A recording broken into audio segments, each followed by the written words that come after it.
നേരം വെളുത്തിട്ട് പുറത്തിറങ്ങി നോക്കുമ്പോഴാണ് ആ കാഴ്ച ഞങ്ങൾ കാണുന്നത്. ഞങ്ങളെ നാടേ അല്ല അതങ്ങനെയായിട്ട് ഞങ്ങളെ കൂടെ ഉള്ളവരെല്ലാം ജൂലൈ 29 കറുത്തിരുണ്ട രാത്രിയുടെ ഓർമ്മകൾ മലയാളിയുടെ മനസ്സിൽ നിന്ന് അത്ര പെട്ടെന്ന് മാഞ്ഞു പോകുന്നതല്ല. മനോഹരമായ പ്രകൃതിയുടെ കളിത്തൊട്ടിലായിരുന്ന ചൂരൽമല എന്നറിയപ്പെടുന്ന ഈ ഗ്രാമത്തെ ഒറ്റ രാത്രി കൊണ്ട് തുടച്ചു നക്കി പ്രളയം കടന്നുപോയപ്പോൾ ബാക്കിയായ ചിത്രങ്ങളാണ് നാം ഈ കാണുന്നത്.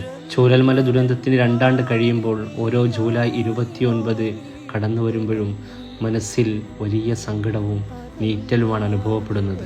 കൊണ്ടും കൊടുത്തും സ്നേഹിച്ചും ജീവിച്ചു പോകുന്ന ഒരു നാടിലെ 400-ലധികം ജനങ്ങൾ മരണത്തിന് കീഴ്പ്പെടുമ്പോൾ, ആയിരങ്ങൾ ഭവനരഹിതരായി മാറുമ്പോൾ കേരളം ഒത്തുചേർന്ന് പിടിച്ച് അവരെ കരകയറ്റി ആശ്വാസത്തിൻ്റെ പറുദീസയിലേക്ക് പോക്കിയെങ്കിലും ഉറ്റവരെ നഷ്ടപ്പെട്ടവരുടെ വേദന ഇന്നും ഒരു നീറ്റലായി അവശേഷിക്കുകയാണ്.